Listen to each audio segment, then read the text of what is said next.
know I have a running war with the media. They are among the most dishonest human beings on earth.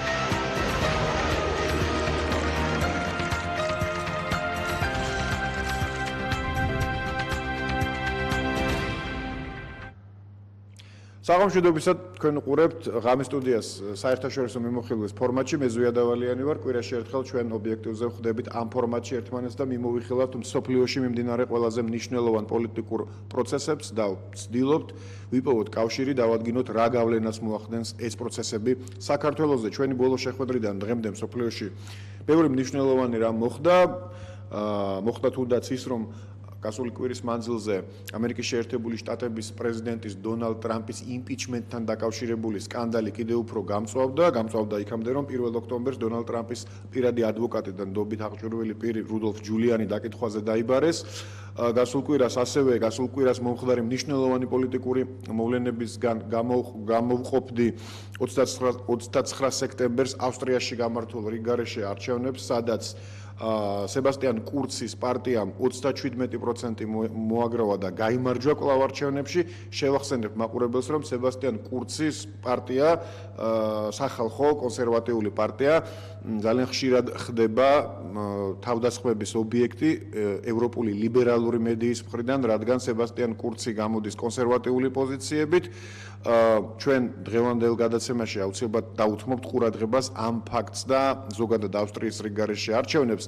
თუმცა ყველაზე მნიშვნელოვანი ჩვენთვის, რაც გასულ კვირაში მოხდა მსოფლიოში, ალბათ მაინც არის ის, რაც მოხდა უკრაინაში. უფრო სწორად, რა გადაწყვეტილებაც მიიღო უკრაინამ. დღეს უკვე დადასტურებულად შეგვიძლია ვთქვათ, რომ 1 ოქტომბერს უკრაინის ხელისუფლება დათანხმდა ეგრეთ წოდებულ შტაინმაიერის გეგმას, რაც ითვალისწინებს რუსეთ-უკრაინის კონფლიქტის დონბასის მონაკვეთში ვითარების ეტაპობრივ განმუხტვას და გულისხმობს ამ კონფლიქტურ რეგიონში არჩევნების ჩატარებას და ასევე კონფლიქტური რეგიონისთვის განსაკუთრებული სტატუსის მინიჭებას. თვითონ უკრაინაში ამ გადაწყვეტილებას არაერთგვაროვანი რეაქცია მოყვა და უკვე მესამე დღეა უკრაინის დედაქალაქში საპროტესტო აქციები მიმდინარეობს, ყოველ შემთხვევაში პერიოდულად იმართება კიევის ცენტრალურ მოედანზე. ამიტომ ჩვენ სწორედ ამ თემით დავიწყებთ დღევანდელ საერთაშორისო მიმოხილვას. მე ახლა წარმოგიდგენთ ჩვენი გადაცემის სტუმრებს, საერთაშორისო პოლიტიკის ანალიტიკოსები, ბატონები გიორგი მდივანი და არჩილ სიხარულიძე იქნებიან ჩვენი გადაცემის პირველი ნაწილის სტუმრები და ჩვენ დავიწყებთ სწორედ უკრაინით და შტაინმაიერის გეგმით და შემდეგ მიმოვიხილავთ სხვა მნიშვნელოვან საკითხებსაც, რომელთა მოწმენიც გავხდით გასული კვირის მანძილზე და შევეცდებით ვიპოვოთ ის კავშირი და გავლენა, რაც ამ მოვლენებმა შეიძლება მოახდინოს ჩვენს ქვეყანაზე. მას ასე შტაინმაიერის გეგმა, რომელიც უკრაინის ხელისუფლებამ დაამტკიცა, მიიღო, რომელიც გულისხმობს იმას, რაც უკვე ვთქვით და შესაძლოა კიდევ სხვა რამესაც, რაც თქვენგან მინდა მოვისმინო. მაყურებლისთვის დავაზუსტებ, რომ ეს გადაწყვეტილება ორმაგად საინტერესოა საქართველოსთვის და ქართველი მაყურებლისთვის. ერთი იმიტომ, რომ თავისთავად უკრაინის კონფლიქტი და საქართველოს კონფლიქტი ხშირად განიხილება ერთ პაკეტში, რუსეთთან ურთიერთობის კონტექსტში და მეორე, რამდენიმე დღეში შტაინმაიერი ჩამოდის თბილისში. საქართველოს ხელისუფლების წარმომადგენლების განცხადებით, შტაინმაიერის ამ ვიზიტს არავითარი კავშირი არ აქვს იმასთან, რაც მოხდა უკრაინაში და იმ გეგმასთან, თუმცა არსებობს სხვა მოსაზრებებიც, არსებობს მოსაზრებები, რომ შესაძლოა შტაინმაიერმა თბილისში ჩამოიტანოს რაღაც ვარიანტი კონფლიქტის დარეგულირების. მით უმეტეს ჩვენ გვახსოვს, რომ 2008 წელს კიდევ ერთხელ შევახსენებ მაყურებელს, რომ შტაინმაიერი გერმანიის საგარეო საქმეთა მინისტრი იყო 2008 წელსაც კი ბატონო, სოხუმშიც იყო აგვისტოს მოვლენებამდე ცოტა ხნით ადრე. ივლისში წარმოადგინა მან გეგმა, თუ რამდენადაც მე სწორად მახსოვს და ეს გეგმა იყო კომპრომისული, მაშინ რამდენადაც მოსალოდნელი იყო, არც ერთი მხარე არ შეხვდა ამ გეგმას აღფრთოვანებით, თუმცა შტაინმაიერისგან ჩვენს გვახსოვს გარკვეული შემოთავაზებები, ამის ხაზგასმა მინდოდა, შესაძლოა ამჯერადაც კონდეს მას რაღაც სხვა მისია, გარდა ასე ვთქვათ, ოფიციალურად გაჟღერებული მისიისა, 6 ოქტომბერს ჩამოვა ის თბილისში, ამაზეც ვილაპარაკოთ. მოკლედ დავიწყოთ პირველ რიგში მაინც იმით, რაც დანამდვილებით ვიცით, თუმცა შეიძლება არც ვიცით, არ ვიცი, არჩილ. თქვენ მე ვიცი, რომ უკრაინას განსაკუთრებულ ყურადღებას უთმობთ, მუშაობდით უკრაინაში, ახლაც მჭიდრო კონტაქტები გაქვთ. პირველ რიგში დავადასტუროთ ან უარყოთ, იმიტომ რომ აი ამასთან დაკავშირებითაც ვრცელდება სხვადასხვა ურთიერთგამომრიცხავი ინფორმაცია. შეგვიძლია თუ არა დღეს დანამდვილებით ვთქვათ, რომ ზელენსკის ხელისუფლებამ მოაწერა ხელი შტაინმაიერის გეგმას, რაც გულისხმობს, ასე ვთქვათ, რასაც აკრიტიკებენ ზელენსკის ოპონენტები და უწოდებენ ამას კრემლის წინაშე დათმობას, კრემლის გეგმის მიღებას.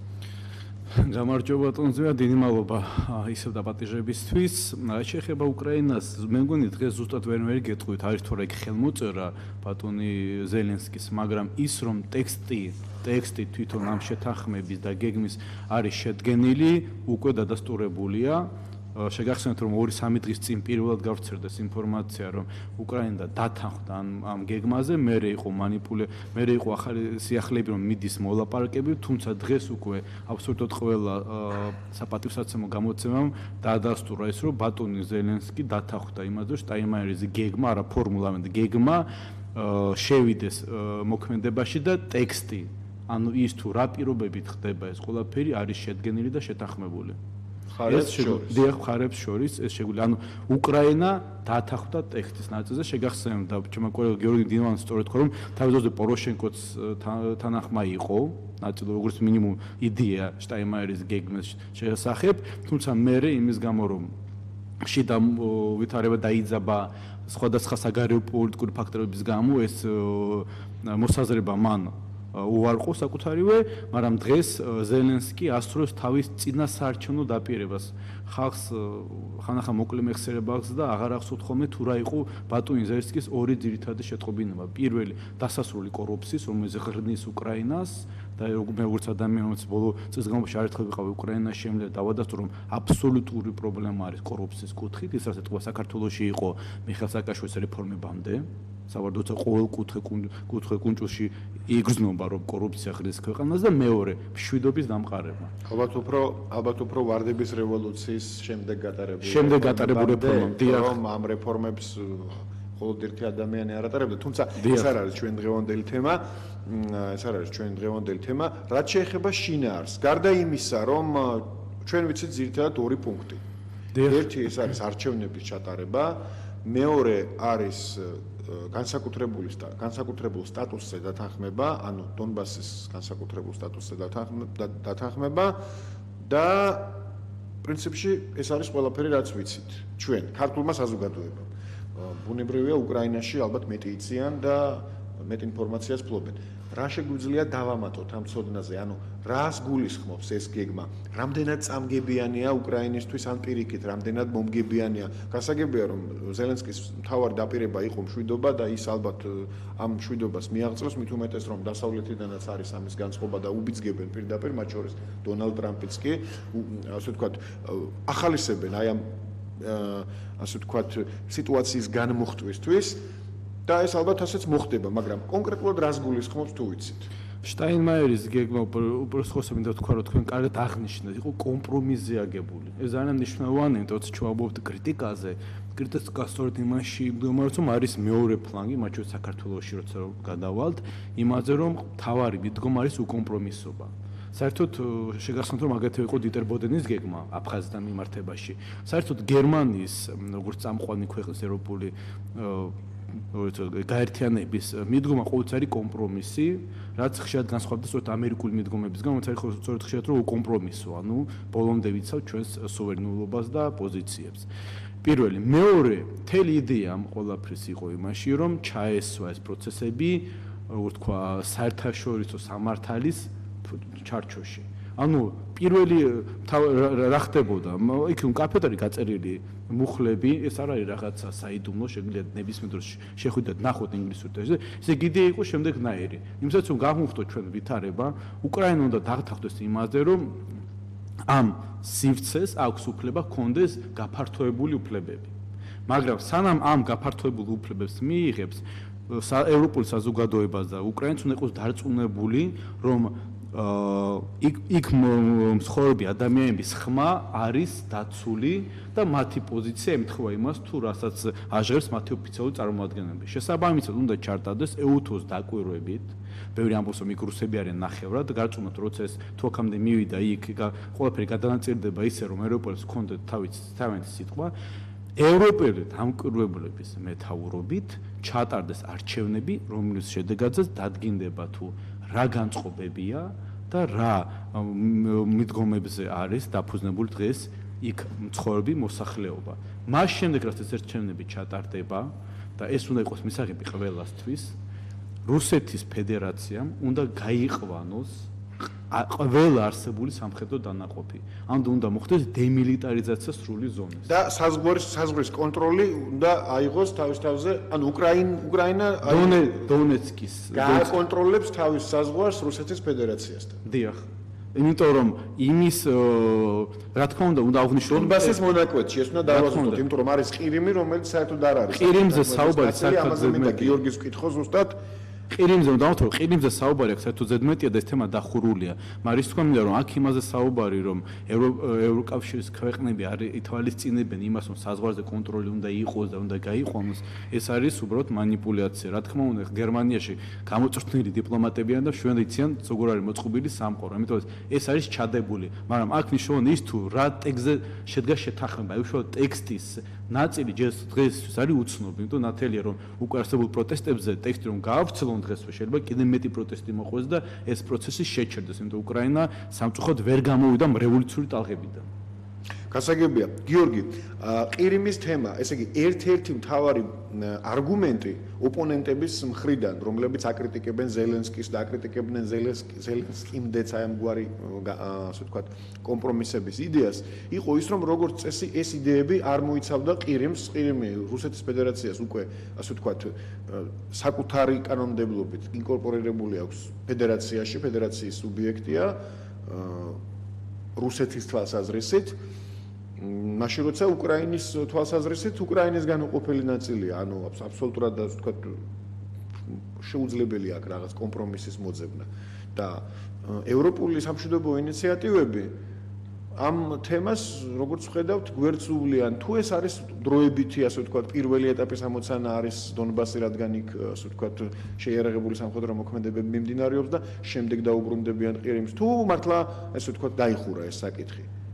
მოგესალმებით პირველ რიგში ძნელია ხა რაიმე პროგნოზი აკეთება ყირიმთან დაკავშირებით მაგრამ რეალურად დღეს არსებული სიტუაციიდან გამომდინარე ვიმსჯელოთ რეალურად დასავლეთის რიტორიკა რუსეთის მიმართ რადიკალურად შეცვლილია, ხო? რუსეთი გახდა და დამოკიდებულებაც ამავდროულად რუსეთი დაუბრუნდა ევროსაბჭოს წევრი გახდა კვლავ რუსეთი გახდა გაეროს უშიშროების საბჭოს თავმჯდომარე შესაბამისად ეს ყველაფერი ხდება იმის მაგივრად რომ უფრო და უფრო მეტი წნეხის ქვეშ მოაქციოს დასავლეთთან რუსეთი. ანუ ყირიმი დროებით არის დაპაუზებული. ამას გააჩნია ალბათ თავისი პოლიტიკური კონტექსტიც, იმიტომ რომ იგივე გვახსოვს ჩვენ სარკოზის განცხადებებიც, რომელიც აღნიშნავდა, რომ მიიჩნევდა, რომ ასე იგი ყირიმი არის რუსეთის ნაწილი. რადიკალურად განსხვავებული სიტუაცია თვითონ დონალდ ტრამპის ბოლო განცხადებაც შეგვიძლია უпростоრად არა მხოლოდ განცხადება პირდაპირ უთხრა ზელენსკის, როდესაც მან დაიჩივლა რომ აი ყირიმის თემაზე, მან უთხრა რომ ეს მოხდა წინა ადმინისტრაციის დროს და ეს სხვათა შორის არაერთხელ უთქვამს უკვე თუ არ ვწდები მინიმუმ მეორე ამბობს რაც ჩვენამდე მოაღწია ინფორმაციამ ყოველ შემთხვევაში რომ ტრამპი ყოველთვის უსვამს ხაზს როცა ამერიკის პასუხისმგებლობაზეა ლაპარაკი რომ ეს მოხდა წინა ადმინისტრაციის დროს და ეს თითქოს ნიშნავს იმას რომ მოკლედ ტრამპი არაფერ შუაშია ანუ დღევანდელი ადმინისტრაცია არაფერ შუაშია ფაქტობრივად ამერიკა არაფერ შუაშია რა თქმა უნდა ანუ შესაბამისად აქაც ჩვენ რო ხვდებით ხოლმე იგივე ყირიმის ანალოგიას აფხაზეთთან და სამაჩაბლოსთან ეს პირველ რიგში ჩვენ ინტერესებში არ შედის, იმიტომ რომ ამით ჩვენ ვიყენებთ თავს ეგეთ ნუ შეიძლება თქვა წამგებიან პოზიციაში, იმიტომ რომ ყირიმს აქვს თავისი ისტორია და შესაბამისად ყირიმი რაღაც პერიოდი დიდი პერიოდის განმავლობაში ყოველთვის იყო კულტურულად რუსეთის ნაწილი. მერე რა შეცდომით დაუშვა უკრაინის მხარემ შესაბამისად გამოიწვია იქ ვერ გათვალა ის პოლიტიკური რისკები, რაც შეეძლო გამოეწვია იგივე რუსული ენის სტატუსის გაუქმებას და ასე შემდეგ, მაგრამ აი უშუალოდ ამ ესე ეგრეთ წოდებულ შტაინმაიერის ფორმულაზე რო ვისაუბროთ და ავამატოთ, აქ არაფერი ახალი არ თქმულა დღესდღეობით. ეს 2006 წელს გააჟღერა პოროშენკომ ერთ-ერთ პრესკონფერენციაზე, არსებობს ამის კადრები, ყველა შეუძლია მოიწიოს, რომ გადადიან, როდესაც ის იყო პრეზიდენტი, რომ გადადიან შტაინმაიერის ფორმულის იმპლემენტაციაზე, სიტყვასიტყვით აი ესე თქვა. ეხლა როგორ წარმოგიდგენიათ რაღაცის იმპლემენტაცია, თუ ამას არ ეთანხმებით და შესაბამისად არ იზიარებთ ამას. ეს ძალიან წააგავს დღესდღეობით უკრაინაში მიმდინარე სიტუაცია და განსაკუთრებით პოროშენკოს და მისი პარტიის ესე წოდებული ურაპატრიოტული ლირიკა და რიტორიკა იმას, რასაც დღესდღეობით ნაციონალური მოძრაობა აკეთებს საქართველოში, ხო? ანუ ამ ხალხისთვის პატრიოტიზმი არის უკანასკნელი თავშესაფარი, როგორც უამრავი სხვა ნაძირალასთვის და შესაბამისად ცდილობენ აი ამ ხალხის ემოციებზე თამაშით რაღაც პოლიტიკური ქულების ჩაწერას. თორე თვითონ იყო ერთ-ერთი ის პირველთაგანი, ვინც გააჟღერა ეს, ხო? აგრეთვე გავიხსენოთ მისკის შეთანხმებები. რატომ მივიდა საქმე შტაინმაიერის ფორმულამდე? იმიტომ რომ უკრაინული მხარე რიგ შემთხვევაში არ ასრულებდა მისკის შეთანხმებებს, ხო? რომელსაც ესწრებოდა. აქ მხარეები ერთმანეთს ადანაშაულებენ, მაგრამ შენ არ ასრულებ, არა შენ არ ასრულებ, მაგრამ. კი ბატონო, მაგრამ აი ეხაც ამ სიტუაციაშიც, ესე იგი ხან იძახიან მოვაწერეთო ხელი ამას, ხან იძახიან მეორე წამს უარყოფენ. იგივე ტყვეების გაცვლასთან დაკავშირებით. სხვათა შორის ზელენსკის ეყო იმის გამბედაობა, რომ ნუ ესეთი პრინციპული ნაბიჯი გადაედგა, მაგრამ იმ სიტუაციასთან დაკავშირებით თუ გახსოვთ თქვენ, მიდიოდა ურთიერთგამომრისხავი განცხადებების გავრცელება თავიდანვე, სანამ ოფიციალურად არ დადასტურდა. თავიდან იძახდნენ, რომ არ გავცვალეთო, გავცვალეთო, სვლიდნენ ამ იმას. შესაბამისად, ნუ აი ეს ზელენსკის რაღაც დოზით ყოფნის პრინციპულობა იმის, რომ აი ესეთ ნაბიჯებზე წავიდეს, თუმცა აუცილებლად უნდა დავუძინოთ, რომ აქ არაფერი არანაირი განსაკუთრებული ფორმულა არ არსებობს. ეს არის ყველაფერი ძველი. თვითონ უკრაინულ რადაშიც მიმდინარეობდა მშელობა იგივე ამ ტერიტორიების განსაკუთრებული სტატუსის შესახებ. ერთადერთი რაც არის მნიშვნელოვანი, აქ არის წითელი ხაზები, რაც ზელენსკიმაც განაცხადა, თუ არ ვცდები, რომ ეს არის წითელი ხაზები უშუალოდ, ესე იგი პენსიის გაცემა და ანუ გამოდის, რომ უკრაინული მხარე თვითონ იძახის უარს თავის მოქალაქეებზე, პენსიის გაცემაზე აქ საუბარი და კიდე უშუალოდ აი ამ კონფლიქტურ რეგიონებთან დაკავშირებით ტყვეების გაცვლაზე. გასაგებია. გიორგი, თქვენ ბრძანეთ, რომ საქართველოსთან და ჩვენს კონფლიქტურ რეგიონებთან ყირიმის პარალელი ჩვენთვის წამგებიანია. ამაში გეთანხმებით. თუმცა პარალელები თუნდაც იგივე დონბასთან დაკავშირებით ბუნებრივად ჩნდება და ზოგადად ერთ ასე ვთქვათ კონტექსტში მოიაზრება საერთაშორისო სივრცეში საქართველოს და უკრაინის პრობლემები და ამიტომ შტაინმაიერზე რადგან ლაპარაკობთ, გადაცემის დასაწყისში ვთქვი და ახლაც მინდა გავიმეორო, რომ ცხადია არის ინტრიგა, მით თუ მეტეს იმ გამოცდილების ფონზე, რომ ერთხელ უკვე ჩამოგვიტანა შტაინმაიერმა კომპრომისული გეგმა, მაშინ ეს არ გამოვიდა და ერთ თვეში ომიც დაიწყო. ახლა ჩამოდის ამ ყველაფრის გათვალისწინებით, რაც ახლა მსოფლიოში ხდება, რაც უკრაინაში ხდება, ჩვენთან რაც ხდება, სხვათა შორის 2008 წლის შემდეგ არ ყოფილა, ასე ვთქვათ, შეხვედრა საგარეო საქმეთა მინისტრებს შორის. ეს რა თქმა უნდა გარკვეულ ძვრებზე მიანიშნებს მსოფლიოში, მათ შორის ქართულ-რუსულ ურთიერთობებში შესაძლო ძვრებზე მიანიშნებს.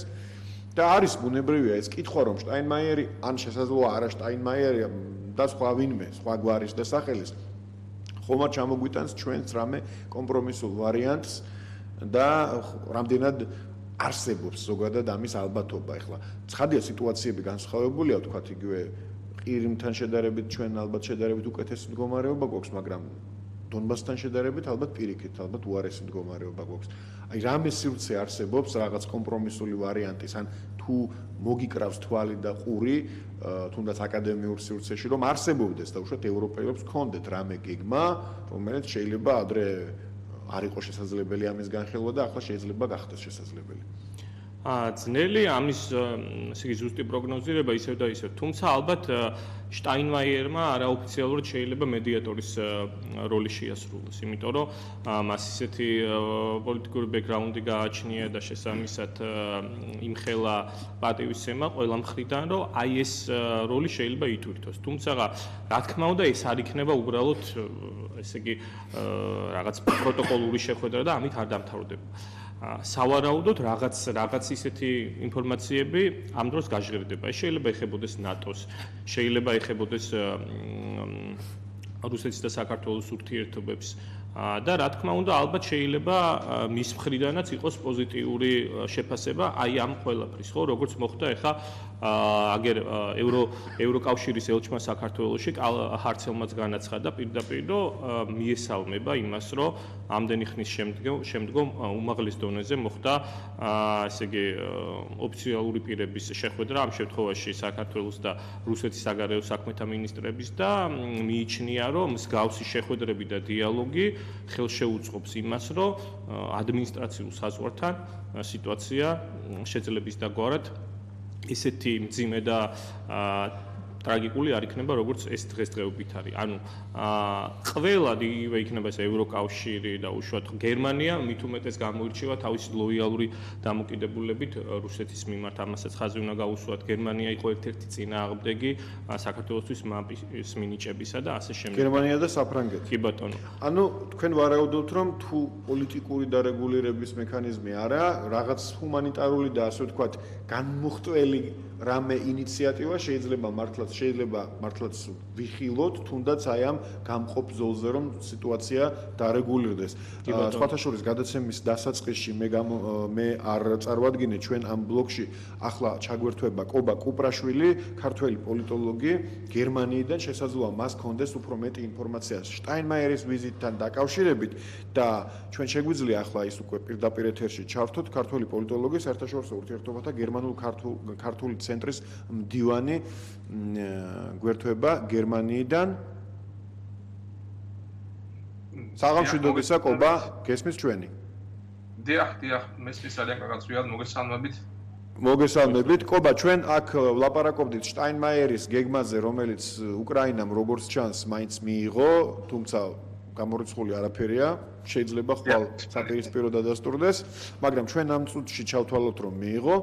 შტაინმაიერი მოგეხსენებათ, ჩვენთვისაც საინტერესო ფიგურაა, ჯერ 2008 წელს მან უკვე ჩამოგვიტანა ჩვენ ერთ-ერთი კომპრომისული ვარიანტი და ეხლა სამ დღეში შტაინმაიერს კვლავ ველოდებით თბილისში. ოფიციალური ხელისუფლების განცხადებებით ეს კავშირში არ არის კონფლიქტებთან ეს ვიზიტი და არც რამე გეგმას ველოდებით, მაგრამ ინტრიგა ცხადია არსებობს და მოლოდინი და კითხვები საზოგადოებაში იქნებ თქვენ გქონდეთ რამე დამატებითი ინფორმაცია შტაინმაიერის ვიზიტთან დაკავშირებით და ზოგადად თქვენ როგორ შეაფასებდით დაუშვათ იმ ფორმულას, რომელზეც როგორც ჩანს შეთანხმდნენ უკრაინელები და რუსები და რას ელოდებით, ესე ვთქვათ, პოლიტიკური მოგვარება დაიწყება თუ არა მას შემდეგ რაც უშუალოდ სამხედრო მოქმედებები შეწყდება დონბასში. მადლობა მოწვევის ჩართვისთვის ვიერსანობის შესაძლებლობას. უნდა დავიწყოთ იმით, რომ კაფედ უნდა გამოსხავოთ მაშინდელ შტაინმაიერს და ახალ შტაინმაიერს შორის. აი ეს ერთი და იგივე, რა თქმა უნდა, იგივე ადამიანი არის და მას რამე იდეოლოგიაც არ შეეცვლებოდა ამ დროის განმავლობაში, მაგრამ საქმე იმაშია, რომ აი 2008 წელს და თუნდაც 2014 წელსაც დაიდო მისკის ხელშეკრულება, სადაც ასევე შევიდა შტაინმაიერის გეგმა, ანუ მისი უბრალოდ მისი წინადადება დონბასში და ლუგანსკში სიტუაციის გამოხსნასთან დაკავშირებით. მაშინ შტაინმაიერი სულ სხვა პოზიციაზე იყო და იყოს რაც თავარია სულ სხვა პოლიტიკური ფიგურა გერმანიაში. აი ეს კარგად უნდა გვესმოდეს. აი 2008 წელს შტაინმაიერი იყო გერმანიის საგარეო საქმეთა მინისტრი და რასაკვირველია ასეთი თანამდებობის პირი პასუხისმგებელი იყოს გერმანიის საგარეო ურთიერთობებზე. რაც შეეხება დღევანდელ ფრანკ-ვალტერ შტაინმაიერს, ის არის გერმანიის ფედერაციული რესპუბლიკის პრეზიდენტი. და უნდა გვესმოდეს, რა ნიშნავს პრეზიდენტი გერმანიაში. ეს არ არის ესეთი ფიგურა, როგორც არის კანცლერი, რომელსაც მიყავს მათ შორის საგარეო პოლიტიკა. არამედ გერმანიის პრეზიდენტი არის უფრო, ასე ვთქვათ, რეპრეზენტატიული წარმომადგენლობითი სახის სახელმწიფო მოღვაწე, რომელიც რა თქმა უნდა ასეთ რანგში შეხვდება მის კოლეგას საქართველოს პრეზიდენტს და მე პირადად როგორც პოლიტოლოგს და როგორც გერმანიის ცოდნას რაღაც დიდი მოლოდინები, ასე ვთქვათ, საგარეო, დიპლომატიური კუთხით და განხრით კონკრეტული წინააღმდეგობით საქართველოს სამართლებაში არ გამაჩნია. გარდა, ასე ვთქვათ, მხარდაჭერისა და გარდა რეპრეზენტატიული მხარისა, რომ გერმანია საქართველოს კვლავაც მომავალში დაუჭერს მხარს. რაც შეეხება უკრაინაში მიმდინარე პროცესებს და შტაინმაიერის ფორმულის გაჟღერებას, ეს უფრო რუსული მედიის და ასე ვთქვათ რუსული დიპლომატიის ნარატივია, რომ ისინი ყოველთვის აღჟღერებენ შტაინმაიერის ფორმულირებას, თუმცა შტაინმაიერი დღეს აღარ არის უკვე იმ პოზიციაზე, ანუ უბრალოდ აღარ არის გერმანიის საგარეო მინისტრი და დღესდღეობით მასზე შეთავაზება არ გაუკეთებია. არამედ მან შეთავაზება გააკეთა 2014 წელს, როდესაც შედგა მინსკის შეთანხმება. ეს საკმაოდ ძველი, ასე ვთქვათ, ფორმულა, ეს ვიცით, თუმცა ასე დამკვიდრდა შტაინმაიერის გეგმის სახელით ეს ვთქვათ, ეს ვარიანტი, კომპრომისის ეს ვარიანტი. ეს გეგმა ხომ ზვიად, ეს გეგმა ხომ სწორედ მაშინ უკვე ჩაიწერა მინსკის შეთანხმებაში და თქვენმა ერთმანეთს უნდა თქვა, რომ ორივე მხარე, მათ შორის უკრაინულიც მაინდა-მაინც არ ასრულებს, სწორედ ამ პუნქტს შტაინმაიერის პუნქტი რაც გულისხმობდა, რომ დონბასს და ლუგანს განსაკუთრებული სტატუსი მიცემოდა, თუნდაც არჩევნების ჩატარების შესაძლებლობიდან გამომდინარე.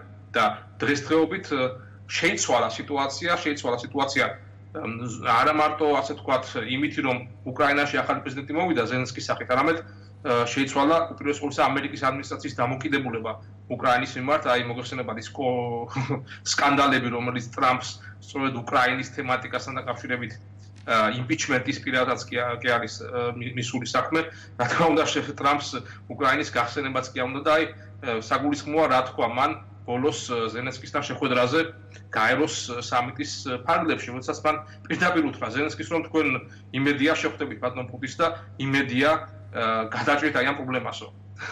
აფსეთ პირობებში რა თქმა უნდა, იმასაც თუ დავამატეთ, რომ გერმანიაც, საფრანგეთიც და ზოგადად ევროკავშირის ძლიერი ქვეყნებიც ყოველთვის დაინტერესებულნი იყვნენ მის აღმოსავლეთ სამეზობლოში სიმშვიდეს დაასადგურებინა, რა თქმა უნდა, უკვე ზელენსკიზე გასაგებით მეტი წნეხი არის და შესაბამისად დღეს დადგა დღის წესრიგში სწორედ ამ მაშინდელი ჩანაწერის იმპლემენტაცია და ფაქტური აღსრულება. სწორედ ამაზე წავა საუბარი ახლანდელ ნორმანდიულ შეხვედრაზე, რაც რუსეთის და უკრაინის გვერდით ასევე საფრანგეთის და გერმანიის წარმომადგენლებიც იქნებიან. გასაგებია, კობა, ცოტა დრო გრჩება, მაგრამ არ შემიძლია არ კითხო ავსტრიის არჩევნებთან დაკავშირებით. მე გადაცემის დასაწყისში საგანგებოდ გავუსვი ხაზი ამ არჩევნებს და ზოგადად, როდესაც ევროპაში, ესე ვთქვათ, კონსერვატიული ძალები და ლიბერალური ძალები ესეთ შერკინებაში შედიან რომელიმე ქვეყანაში ერთმანეთთან, ეს ყოველთვის საინტერესოა ჩვენთვისაც, იმიტომ რომ ჩვენთანაც დაახლოებით იგივე პროცესი მიმდინარეობს ახლა, როდესაც ძირითადი წყალგამყოფი პოლიტიკურ სპექტრში ხდება კონსერვატიზმის და ლიბერალიზმის, ასე ვთქვათ, დაპირისპირება.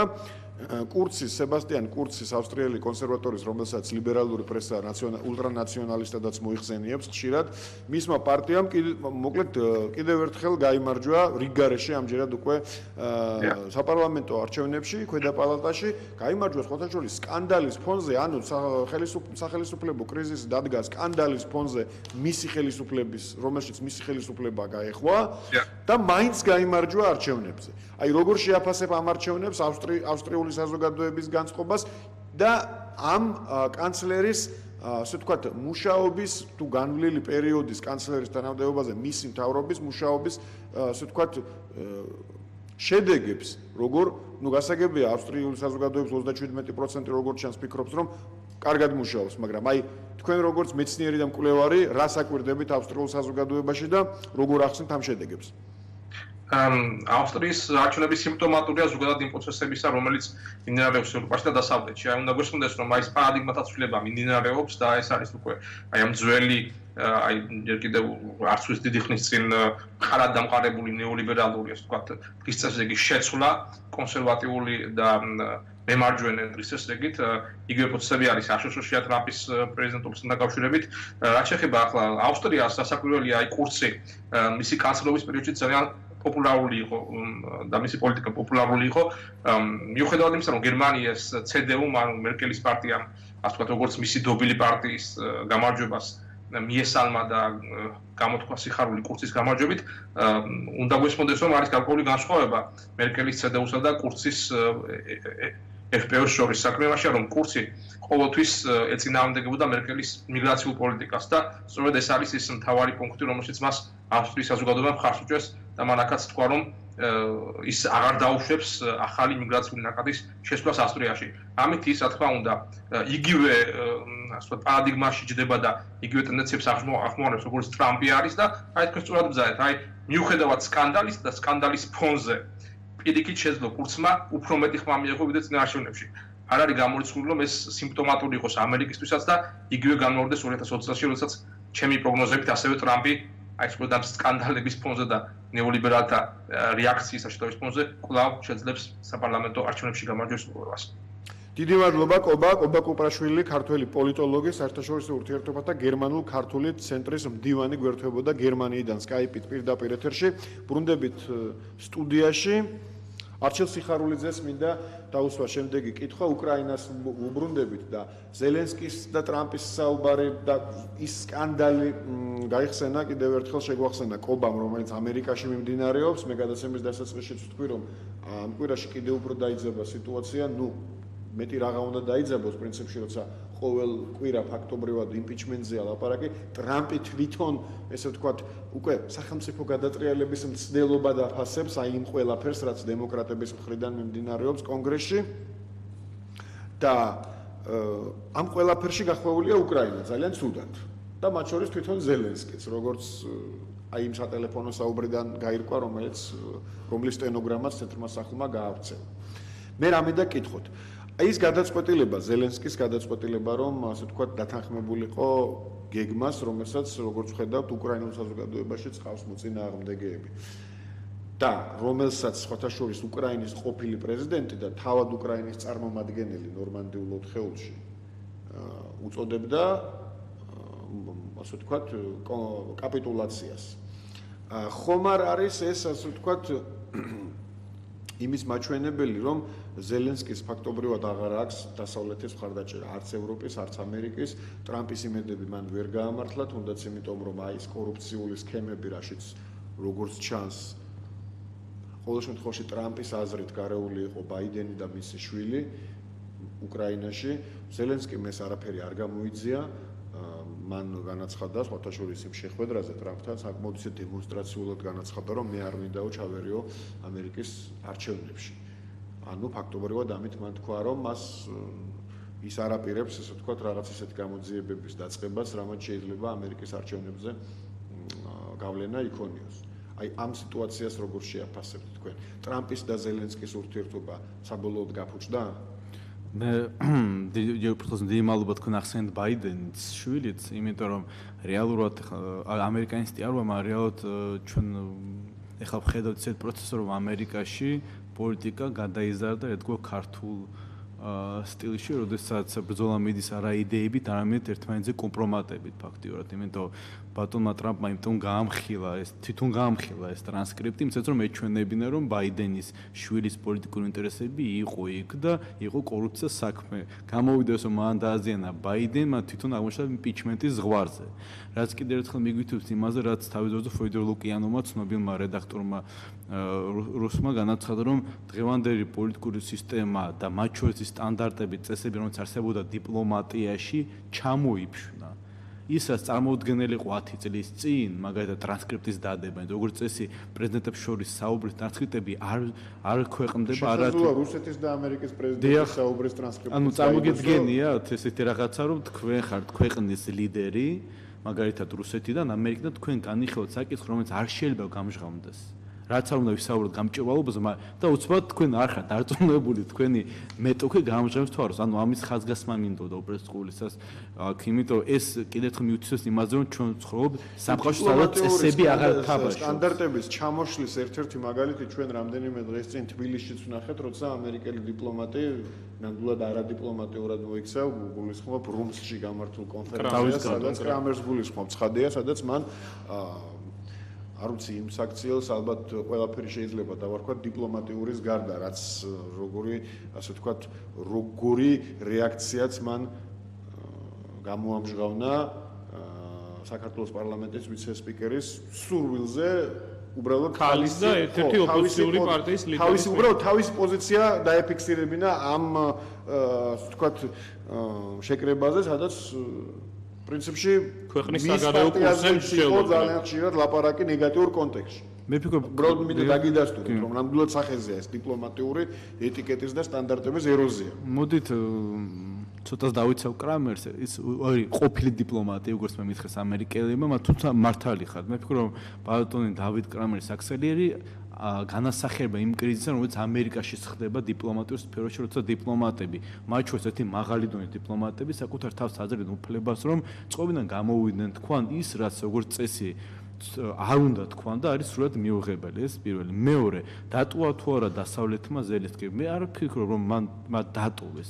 მე წინაზე ვთქვი, რომ დასავლეთს განსაკუთრებით ამერიკას ჰქონდა ყოველთვის უკომპრომისობის ფორმულა, რომ სუვერენიტეტზე მიდის საუბარი და თუ ის არის სტრატეგიული მოკავშირე ამათო ქვეყნის კომპრომისზე წასვლა არის შეუძლებელი. ჩვენ დავიბრუნებთ აფხაზეთს და ოსებს, ჩვენ იქ დავცხავთ დროშას საქართველოსი და ჩვენ ამას ყველაფერს გავაკეთებთ ისე რომ ჩვენ რუსეთის ინტერესებს არ გავითვალისწინებთ. ეს მიდგომა მოდის ჯერ კიდევ ჯორჯ ბუშიდან დაწყებული, როდესაც ავღანეთზე იყო კიდევ ჩავიდეთ შეიძლება იუგოსლავიაზეც გავიდეთ კოსოვოს, მაგრამ ავღანეთზე, ერაყზე, ანუ რეალურად ეს არის ჯერ კიდევ ის ფანტომური ტკივილებული ცალმხრივი სოფლიო პოლიტიკის, როცა ამერიკა წყვეტდა ისე რომ არავის არ ეკითხებოდა. დასავლეთი და გერმანია, როგორც სწორედ ხო ბატონ გიორგი, ყოველთვის უფრო მგზნობიარე იყო ამ თემისაზე და მას ყოველთვის ეშინოდა, რომ ადრე თუ გვიან ეს დაუბრუნდებოდა დასავლეთს და რუსეთი ამას გაიხსენებდა, რაც მოხდა კიდევაც. და ამიტომაც გერმანიის მიდგომა დღეს ყოველთვის იყო, რომ ეგ გამოუძებნოთ კომპრომისს, რომ რუსეთის ფედერაციასთან არ ვიომოთ პირდაპირ და არ მოგვივიდეს მისი კუთხის ჩამწყვეტა. ამ შემთხვევაში შეიძლება მოხდეს ის, რომ ის გაურიგდება ჩინეთს, ასე ეძახიან მოხობას აღმოსავლეთისკენ. ხო? ამიტომაც არის, რომ ეს ამ ორ მიდგომას შორის დღეს მიდის დიდი ბრძოლა. ანუ ადამიანებს შორის რომელიც ამბობენ, რომ ჩვენ არაფერს არ შევცვლით, სისტემა დარჩება ძველებური და რუსეთის ჩინეთის ინტერესს არ ვითვალისწინებთ, უნდა დაემორჩილონ და მეორეც ამბობენ, რომ უნდა ვაღიაროთ ის, რომ რუსეთი და ჩინეთი არის ძალა და არის არჩევანი, ან ჩვენ მათ ვესაუბრეთ, ან ჩვენ ვეომებით. არც დასავლეთში და არც საქართველოში და არც სად ინტერესი ომიანობის არა, თუმცა ზოგიერთ ქართულ, რუსულ, ჩინურ, ამერიკულ და ევროპულ ელიტებში არის სურვილი, რომ კუნთები მოსინჯო და ნახონ რა გამოვა, რაც ჩემი აზრით არის ძალიან დიდი შეცდომა, ამიტომ განსაკუთრებით რუსეთთან ჩვენ იდეოლოგიური დაპირისპირება არ გვაქვს. გავიმეორებ ამერიკელი პროფესორი სენატორი სკინერის სიტყვებს, რომ რუსეთი მაინც წარმოადგენს დასავლური ცივილიზაციის ნაწილს. ასე თუ ისე ჩვენ შეგვიძლია მათთან საერთო ენის გამოძებნა და მოლაპარაკება, თუმცა ჩინეთი დასავლეთის იდეა ზოგადად რუსეთიდან შემოვიდა. იმდროს თორე ჩინეთი არის სხვა ცივილიზაცია. პრეზიდენტ მაკრონის სიტყვებიც გავიხსენოთ შეხოთაშორის სულ რამდენიმე კვირის წინ, როცა მან რუსეთს ღრმად ევროპული ქვეყანა უწოდა და თქვა, რომ მას ჯერ კიდევ აქვს საფრანგეთში როცა პუტინი ჩასული, მან თქვა, რომ მას ჯერ კიდევ სჯერა, ანუ 90-იან წლებში საკმაოდ პოპულარული იდეის ევროპა ვლადივოსტოკიდან ლისაბონამდე. ერთადერთი მინდა თუ შეიძლება კურსთან დაკავშირებით, მე მგონი ძალიან კაი, მე ახლა ჩამოვედი ავსტრიიდან და უბრალოდ მინდა ეს დავთვალე, ძალიან კაი ასახვა სინონიმში ქართული რეალობის და იმ პარადოქსს, რომელიც დასავლეთში მოხდა. როგორც წესი, დასავლეთში ადამიანს ყოველთვის ჰქონდა უნარი, რომ ღია დაიფიქსირებინა თავისი პოზიცია.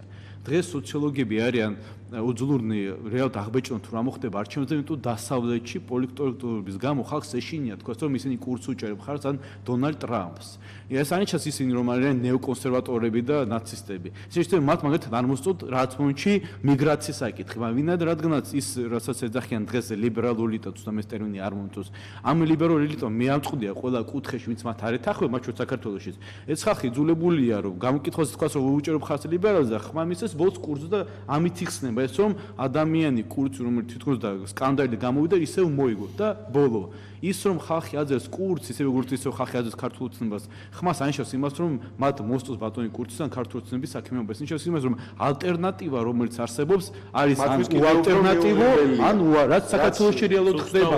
როცა ჩვენ გვაქვს ფაქტი ისე, რომ ნაციონალურ მოძრაობა მიხეილ სააკაშვილმა ევროპულმა საქართველოს ოკუპაცია მოახდენს ოპოზიციის და ამბობენ რომ მან ჩვენ ქართული ოცნება და ვერ ხვდებიან რომ ამ პირობებში უმრავლესობა მაინც ქართულ ოცნებას მისცემს. ხმა სანამ ქართული ოცნება იმაზე უარეს არ ჩაიდნეს, ვიდრე ჩაიდინა ყოფილმა მთავრობამ, რაც იმედია რა თქმა უნდა არ მოხდება. ანუ ეს იქნება კატასტროფა. იმედია ჩვენ კიდევ გვაქვს დრო და მე დაგიბრუნდებით აუცილებლად ეს შემაჯამებელი ასე ვთქვათ სიტყვისთვის, მაგრამ მანამდე მოდი გადავავლოთ თვალი სოფლიოს სხვა ნაწილებში, უფრო კონკრეტულად ამ შემთხვევაში დღეს პირველ ბლოკში ჩვენ ძირითადად მაინც ევროპა, ამერიკას განვიხილავთ და რუსეთის და დსთ-ს მიმართულებაზე საკმაოდ საინტერესო მოვლენები ხდებოდა ასევე, სხვათა შორის რუსეთში არჩევნები ჩატარდა და იმ არჩევნებზე ის არჩევნები ჩვენ მე ვფიქრობ სათანადოდ არ გავაანალიზეთ იქ როგორც ყოველთვის რუსეთს ნაკლებ ყურადღებას ვუთმობთ, მაგრამ ამის შემდეგ საკმაოდ რო გავიდა და მე მინდა შევაფასოთ რამდენადაც შევძლებთ 1 ოქტომბერს ერევანში გამართული შეხვედრა, სადაც საკმაოდ მნიშვნელოვანი შეხვედრები შედგა, მათ შორის პუტინი იყო, ჩვენმა ჟურნალისტებმაც დაუსვა კითხვა, ეს ყველაფერი გავრცელდა ჩვენს მედიაში ევრაზიის ეკონომიკური კავშირის ლიდერების შეხვედრა, რომელსაც სხვათა შორის ირანის და სინგაპურის ლიდერებიც შეუერთდნენ. ჩვენ რა თქმა უნდა ძალიან ცოტა რამ ვიცით ამ შეხვედრის შესახებ და საერთოდ იმის შესახებ რა ხდება ამ სივრცეში, ევრაზიის სივრცეში. და ვიცით მხოლოდ ის რომ ერევანში ქართველმა ჟურნალისტმა პუტინს დაუსვა კითხვა და პუტინმა უპასუხა ის რაც უპასუხა. პრინციპში არც კითხვა იყო მოულოდნელი, არც პასუხი იყო რაღაც ასე ვთქვათ საოცარი იმ გაგებით რომ არ ველოდით. ამას გარდა რა მოხდა ერევანში, რა ვიცით ამ შეხვედრის შესახებ და ზოგადად აი ბოლო ერთი კვირის მანძილზე რა არის ისეთი რაც უნდა ვიცოდეთ ჩვენ რუსეთის და დსთ-ს სივრცეში, თუნდაც ევრაზიის ეკონომიკური კავშირის სივრცეში მომხდარი მოვლენების შესახებ. ესე იგი, მნიშვნელოვანი რაღაც მოხდა, ზუსტად არ მახსოვს, ამ კვირაში იყო ეს თუ არა, მაგრამ ბელარუსმა საზღვარი ჩაუკეტა უკრაინას. იმ მოტივით, რომ ესე იგი, ხდებოდა დიდი რაოდენობით იარაღის უკანონო შეტანა და ამის უამრავი ფაქტი დადგინდა. და შესაბამისად ლუკაშენკომ განაცხადა ოფიციალურად იმის მიხედვით, რომ ისინი ჩვენი სლავი ძმები არიანო, იზოლებული ვართ, ესე მოვიცეთ და იქ მოიყვანა წინა წლის სტატისტიკა, როდესაც 100-ზე მეტი შემთხვევა იყო თუ 100-მდე ესეთი შემთხვევა. ესეც მნიშვნელოვანი მომენტია, აი უშუალოდ ამ ურთიერთობების განხილვისას. უშუალოდ ერევანში რაც მოხდა, ნუ იქ რაღაც გლობალურ გარღვევებს ევრაზიული კავშირის მომავალთან დაკავშირებით არ ქონია, ეს უფრო იყო ესეთი სამუშაო შეხვედრა. ჩვენთვის ეს საინტერესო შეიძლება იყოს მხოლოდ იმ მხრივ, რომ ჩვენ ლოჯისტიკის კუთხით ვართ ჩართული.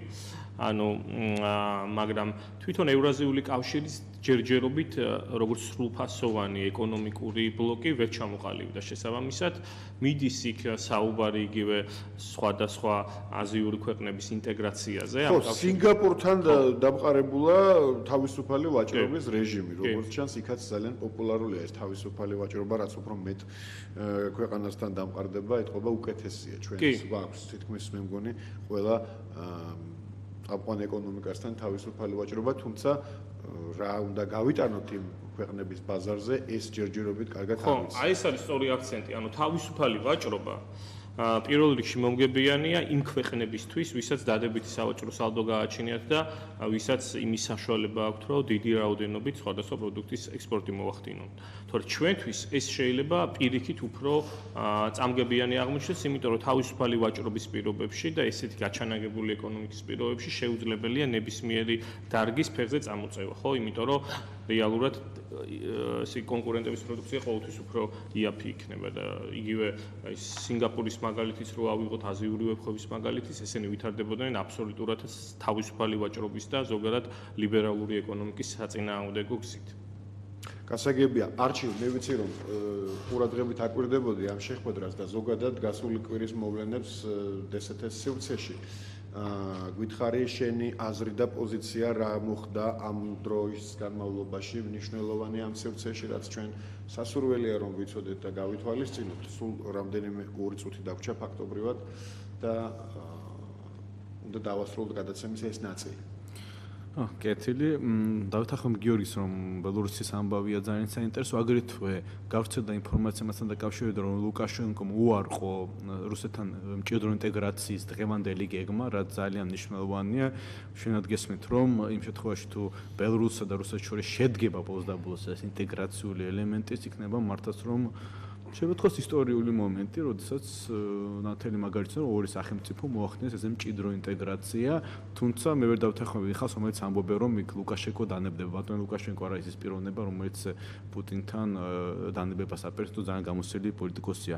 და შეეხება სომხეთში მოხდარ მოვლენას, მე ფიქრობ, რომ გარღვევა იმაშივე ძალიან სიმბოლური შეხვედრა იყო, იმიტომ იქ იყო არა მხოლოდ ირანის წარმომადგენელი, სინგაპურის, მოლდოვის, სომხეთის, რუსეთის პრეზიდენტის, ანუ თვითონ ის რომ აი ეს ჯგუფი შეიკრიბა ესეთი შეიძლება არა ცივილიზებული სამყარო, როგორც ლიბერალები ეძახება, რომ აი ამ ხალხს თუმცა რეალურად ძალა გააჩნია და მაგთ აქვს საერთო შეთანხმების წერტილები, უკვე ნიშნავს იმაზე, რომ სამყარო მართლაც მულტიპოლარულობის კი მიდის და ჩვენ უნდა ამას შევეგუოთ. გარდა იმისა, სომხეთში მიდის დებატები იმაზე, რომ სომხეთს აქვს გეგმა, როგორ გააერთიანოს, როგორ შემოუერთოს რეგიონს ირანი.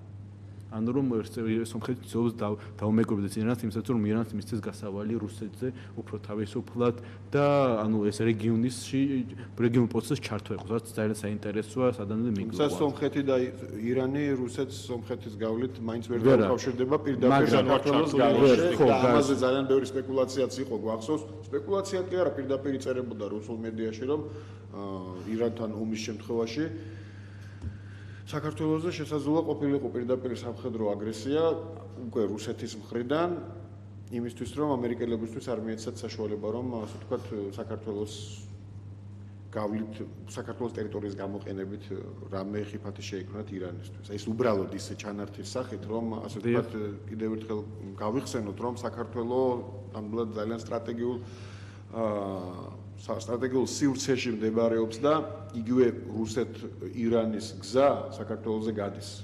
მე აქ დავამატებდი ერთად ეს და შემიძლია ვფიქრობ დავამთავროთ ის რომ დღეს იმ შემთხვევაში ჩემს ხელთ არსებული ფორმაზე გავრცელდება ინფორმაცია რომ უზბეკეთმა განაცხადა თანხმობა რომ შეუერთეს ევრაზიულ კავშირს.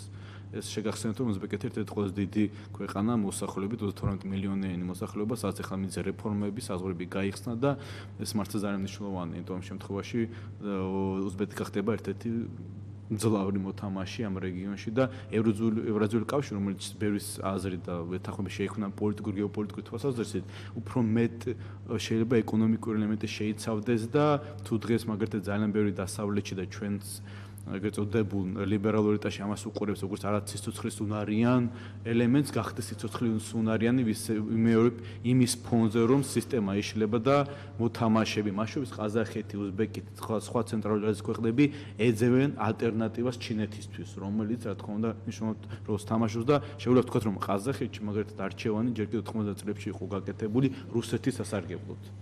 ეს ძალიან საინტერესო მიმართულებაა, მაგრამ ფაქტობრივად რამდენიმე წუთით გავცდით ჩვენთვის გამოყოფილ დროს, ამიტომ დღეს იძულებული ვარ დავასრულოთ გადაცემის პირველი ნაწილი და აუცილებლად შევხვდებით კიდევ არაერთხელ და ვილაპარაკებთ მათ შორის აღმოსავლეთის მიმართულებაზე და მათ შორის შუა აზიაზე, გეთანხმებით რომ ძალიან საინტერესო და მნიშვნელოვანია ეს ყველაფერი ჩვენთვის, ამის ცოდნა ჩვენთვის.